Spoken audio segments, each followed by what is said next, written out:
Am încercat cu alte soluții înainte și uitați ce mi s-a întâmplat.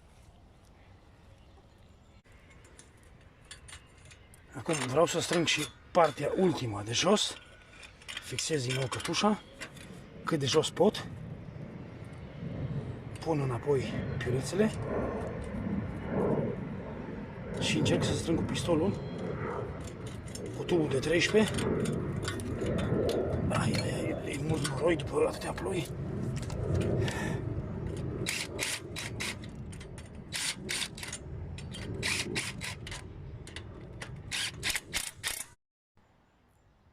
Aici suntem cu perfilul nostru, da?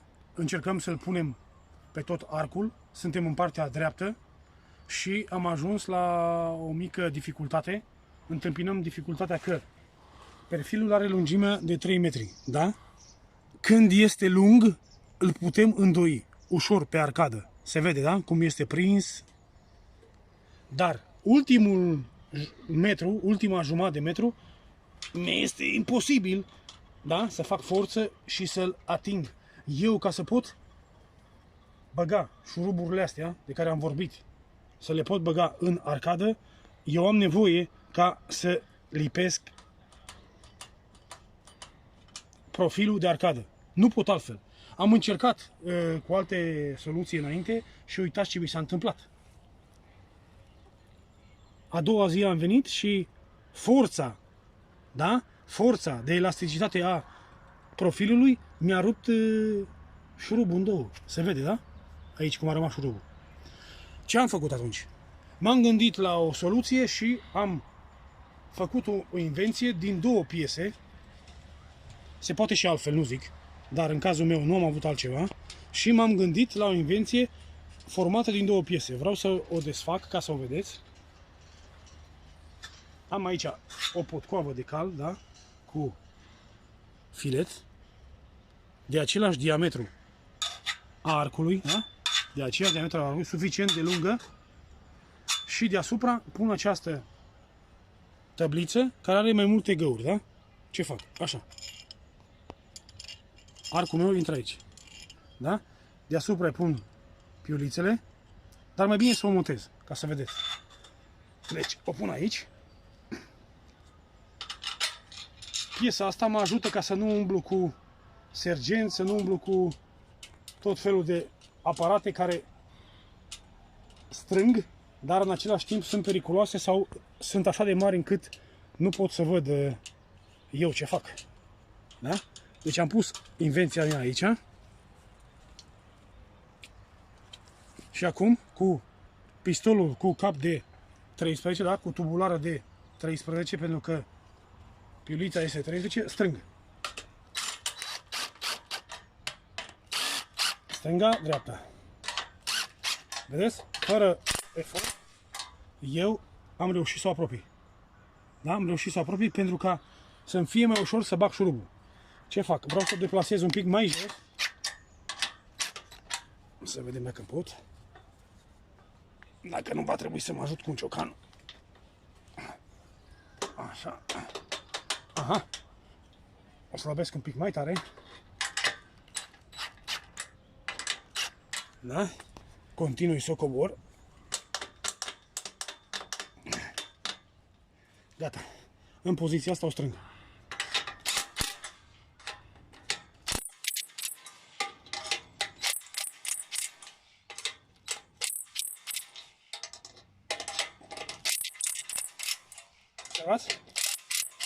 Cu această invenție am lipit de tot perfilul. Da? Acum o să bag șuruburile.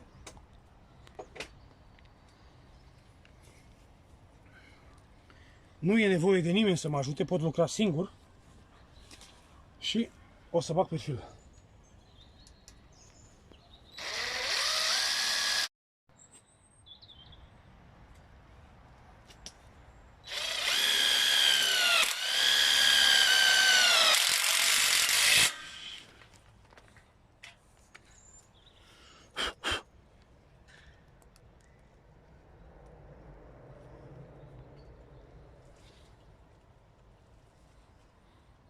Aici pe capăt vă recomand să puneți mai multe, 2 sau chiar 3, da? Pentru că aici este forța de elasticitate, aici perfilul tinde să revină la normal.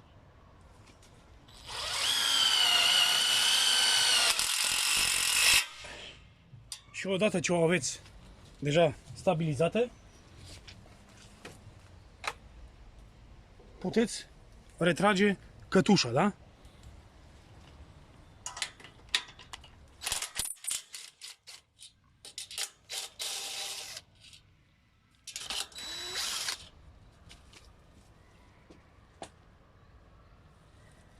Da? O scot și vreau să vedeți cum a rămas.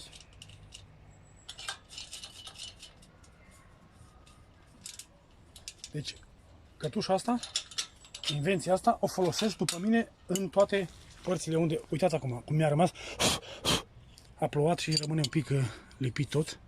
Uitați cum am reușit să lipesc capătul perfilului cu ajutorul la două piese, da? Formată din potcoavă și această tăbliță. Cu două piulițe și cu ceva de strâns, da?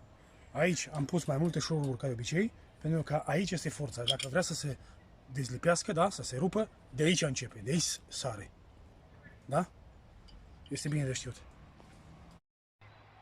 După cum vedeți, în toate capetele profilului pățim treaba asta, da? Perfilul vine la 4-5 metri din fabrică și îl pot prinde ușor acolo sus, dar pe capăt pățești treaba asta.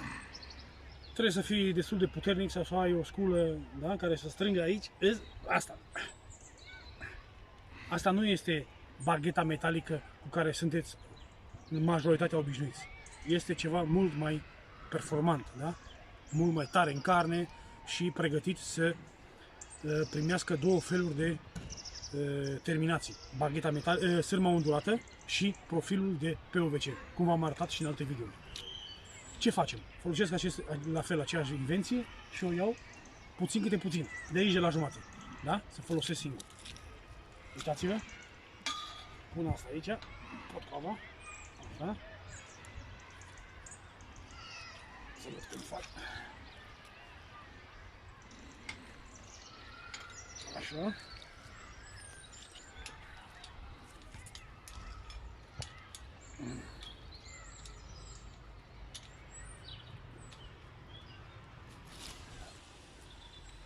Da, pun piulița. Hai mă, piuliță, mă, hai.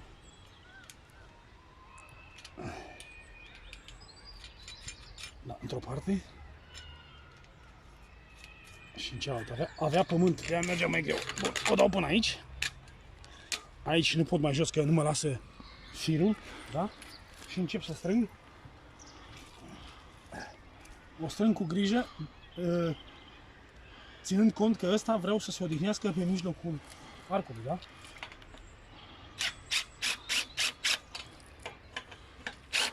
Observați cum se apropie, da? Cum nu mai rămâne loc aici. Da?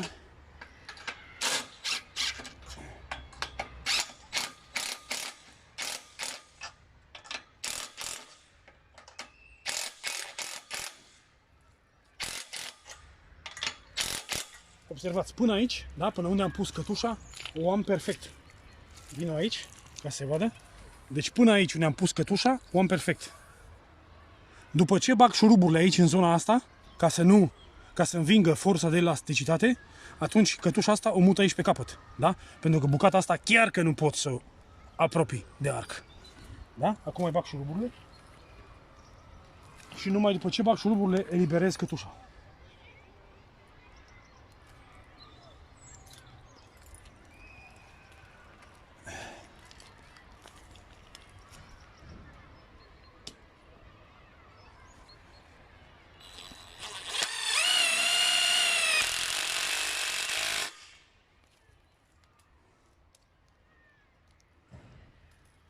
Important, băgați mai multe pe capete, fiindcă aici avem mai mare forță. Da, mă uit unde bag. Aici. Acum. Bun.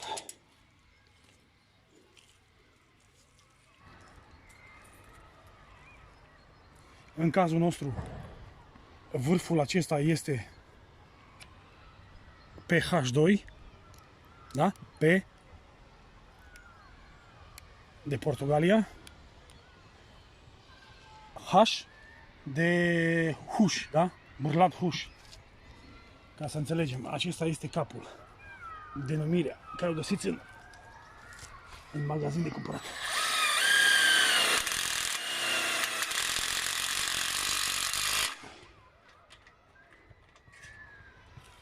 Bun.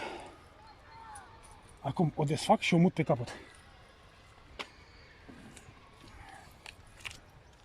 O desfac fără frică.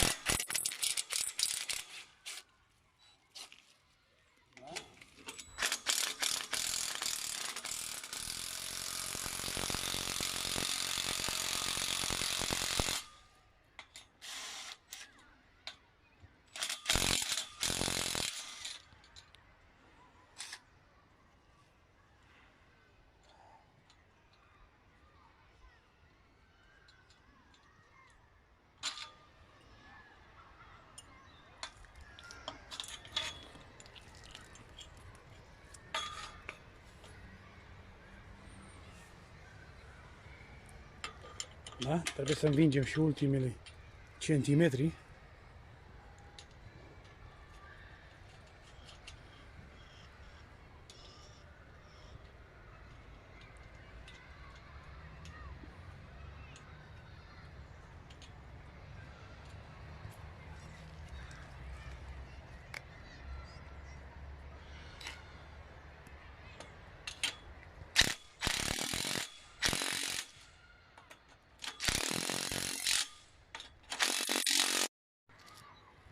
Mai ales când aveți bucăți mici, trebuie să faceți lucrul acesta neapărat, pentru că nu o puteți îndoi, da? Uitați, bucățica asta începe de aici și se termină aici. Uitați cum am pus deja cătușa, da? Începe aici. Da? La început aveți tot timpul mai multe șuruburi, două, mai apropiate, două sau chiar trei, și termină aici. Da? Tot timpul o fixez pe centru la arcadă, ca să pot dirija, și acum încep să strâng.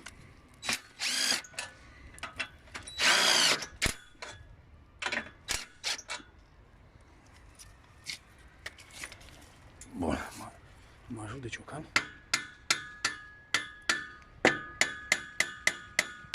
Vreau să rămână pe centru, cum v-am spus. Așa.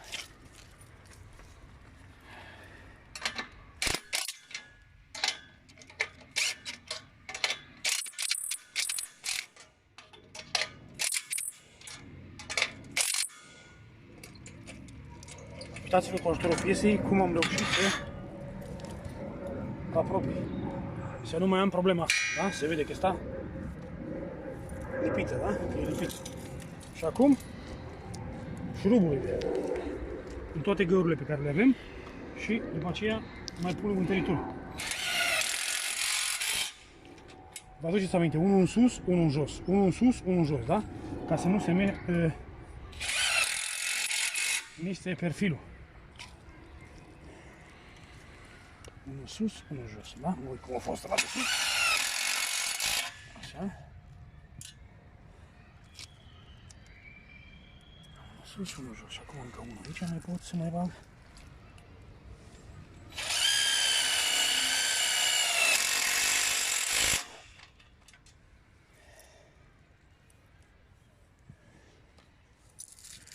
Da? Și acum pun de întărire între ele. Mai bine să aibă mai multe decât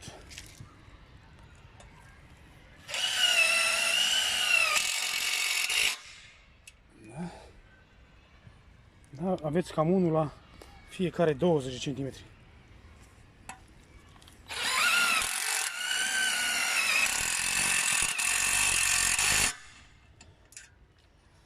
Da? Jos se mai pune încă unul. Da? Unul cam la 20 cm. Se vede.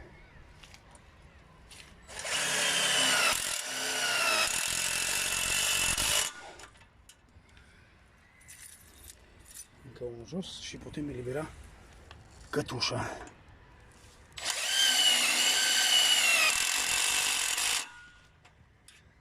Fără frica că atunci când desfacem să ne sară în cap, da?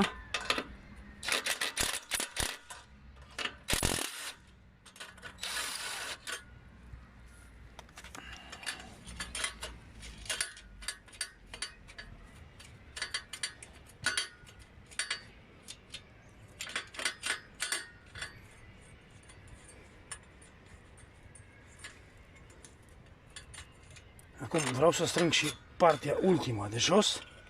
Fixez din nou cătușa cât de jos pot. Pun înapoi piurețele și încerc să strâng cu pistolul cu tubul de 13. E mult noroi după atâtea ploi.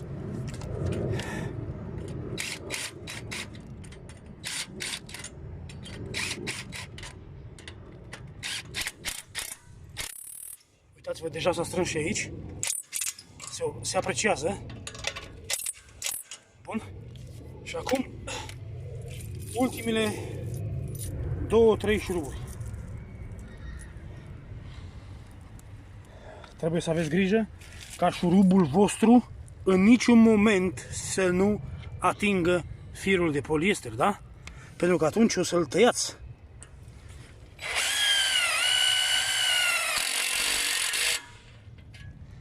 Unu.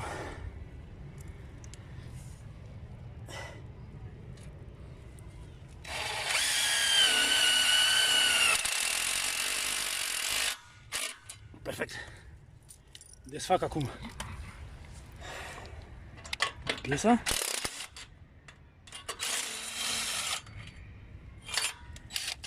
Bun.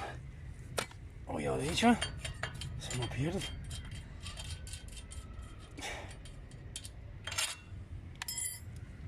Bun. Și ultimul șurub de început. În sfârșit, mai bine zis. Aici.